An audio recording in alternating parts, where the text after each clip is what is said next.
भाजपा नेता ने दिया बड़ा बयान, बोले पाइपलाइन बिछाने में हो रहा जमकर भ्रष्टाचार। जौनपुर स्वच्छ गोमती अभियान के अध्यक्ष व बीजेपी नेता गौतम गुप्ता ने एक बार फिर अमृत योजना के तहत नई नगर बिछाई जा रही पाइपलाइन के कार्य में जमकर भ्रष्टाचार होने का आरोप लगाया है। उन्होंने कार्यदारी संस्था के एक अधिकारी के सीधे भ्रष्ट बताते हुए कहा कि अधिकारी मुख्यमंत्री योगी आदित्यनाथ को भी गुमराह कर चुका है। बीजेपी नेता ने पत्रकारों से कहा कि हम शुरू से ही सीवर ट्रीटमेंट कार्य को मानक विहीन कराए जाने और जनता के पैसे को बंदरबाट होने का दावा कर रहे हैं। भ्रष्टाचार की देन है कि जहां जहां सीवर पाइप डाली गई हो वहां की सड़कें धंस गई। उन्होंने यह भी आरोप लगाया है कि सिपा से किला तक खोदी गई सड़कों को एक बार जल निगम ने बनाई, इस रोड पर 3 माह के भीतर लोक निर्माण विभाग ने दोबारा बना दिया, इसमें भी लंबा खेला हुआ है। वहीं कलेक्ट्रेट स्थित पत्रकार भवन में आयोजित हुई पत्रकार वार्ता के दौरान स्वच्छ गोमती अभियान अध्यक्ष गौतम गुप्ता ने कहा कि स्वच्छ गोमती अभियान नमामि गंगे व अमृत योजना में व्याप्त बेहद गंभीर तकनीकी व वित्तीय भ्रष्टाचार पर लंबे समय से आवाज़ उठाती आ रही है। हमने पहले भी प्रेस के माध्यम से भ्रष्टाचारी जल निगम को जताया था कि सीवर पाइप डाले जाने के दौरान उनकी ग्वेलिंग, टिम्बरिंग इत्यादि मानकों के साथ खिलवाड़ किया जा रहा है। पाइप भी बेहद निम्न गुणवत्ता की डाली जा रही है, जिसके फलस्वरूप इस सीवर कार्य को आगे सफल हो पाना एकदम असंभव है। स्वच्छ गोमती अभियान के अध्यक्ष गौतम गुप्ता ने कहा कि ऐसे में स्वच्छ गोमती अभियान जिलाधिकारी जौनपुर के माध्यम से आग्रह करेगा कि अमृत योजना व नमामि गंगे योजना में व्याप्त इस बेहद गंभीर तकनीकी व वित्तीय भ्रष्टाचार के विषय का संज्ञान ग्रहण कर सभी आरोपी अधिकारियों के विरुद्ध कठोर से कठोर कार्रवाई करे, जिससे आगे से यह विभाग अधिकारी उत्तर प्रदेश की ईमानदार व भ्रष्टाचार पर जीरो टॉलरेंस की नीति वाली भाजपा सरकार को बदनाम करने की नीयत से काम करने का साहस न इन पूरी परियोजनाओं में गंभीर रूप से तकनीकी और वित्तीय खामियां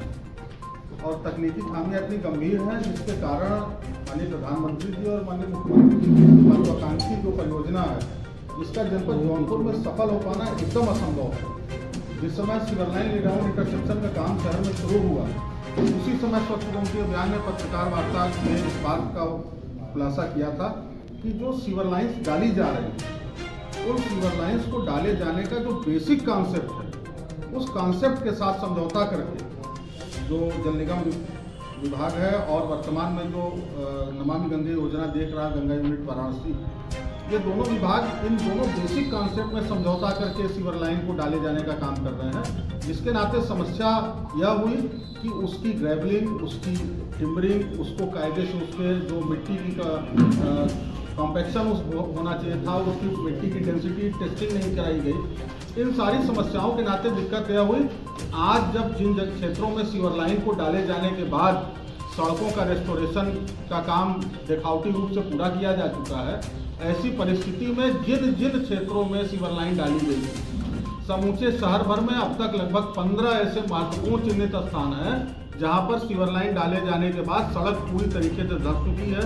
अंदर सीवर की पाइपें फट चुकी हैं, जो वाटर सप्लाई की पाइप है उसके दबाव से वह भी फट जा रही, पूरे गड्ढे में पानी भरा है और पूरे शहर में जहां जहां सड़कें इन्होंने रिस्टोर की वह पूरी सड़कें मौके पर धंस चुकी हैं। आप कचहरी में देख सकते हैं, कलेक्ट्रेट के सामने सड़क धंस गई, जोगियापुर के पास सड़क धंस गई, जोगियापुर में 3 जगहों पर सड़क पूरी नाव की तरह हो चुकी, पूरी सड़क रेस्टोर की गई थी। उसको बताया गया कि महीनों उसको छोड़ के उसका मिट्टी का कॉम्पैक्शन किया गया है, तो उसकी डेंसिटी टेस्ट कराए जाने के बाद भी स्वीकारी गई थी, जो कि पूरी तरीके से फर्जी थी। और वर्तमान समय में जो नमामि गंगे योजना वो देख रहे हैं गंगा यूनिट वाराणसी, तो उसके प्रोजेक्ट मैनेजर संजय वर्मन, उससे ज़्यादा भ्रष्ट अधिकारी मुझको नहीं लगता समूचे पूर्वांचल में कोई होगा जो उत्तर प्रदेश के माननीय मुख्यमंत्री जी को सीधे धोखा रखने की साहस करता है। उसने पूर्व में जो माननीय मुख्यमंत्री जी अभी एसटीपी का निरीक्षण करने के लिए आए थे, उसने पूरी मीडिया के सामने झूठ बोला कि जोगियापुर नाले के को टैप कर दिया गया पूरी तरीके से और 8 MLD सीवेज जो है वो एसटीपी में जा रहा है, जबकि नमामि गंगे के डीपीआर में जोगियापुर नाले की कुल क्षमता ही 6.7 MLD लिखी हुई है। जिस नाले की टोटल डिस्चार्ज कैपेसिटी ही 6.7 MLD हो, उसको टैपिंग के समय 8 MLD मुख्यमंत्री जी को बताया गया। इससे बड़ा धोखा क्या हो सकता है कि एक दुस्साहसिक अधिकारी ने, संजय बर्मन ने, जो गंगा यूनिट वाराणसी का प्रोजेक्ट मैनेजर है, उसने सीधे माननीय मुख्यमंत्री जी को धोखा देने का काम किया। पूरी मीडिया के सामने उसकी बाइट भी आप लोगों के पास उपलब्ध होगी, जिसको तो स्वीकार किया कि 8 MLD नाला टैप कर दिया गया है। और जब मौके पे जा करके मीडिया के हमारे जो सम्मानित पत्रकार बंधु उनके साथ जा करके जब उसको देखने का काम किया गया तो पता चला कि उसका केवल 30% हिस्सा ही नाले में टैप होकर के जा रहा है, बाकी 70% पुराने हिस्से से होकर के गोमती नदी में गिर रहा था। तो इस तरीके के जो दुस्साहसिक बेईमान भ्रष्टाचारी अधिकारी हैं, चाहे वो गंगा यूनिट वाराणसी के अधिकारी हों और चाहे जल निगम के अधिकारी उच्चाधिकारी हों, मुझको नहीं समझ आता कि किसकी सह पर किसके प्रशय पर इस तरीके का भ्रष्टाचार करने का साहस जुटा पा रहे हैं।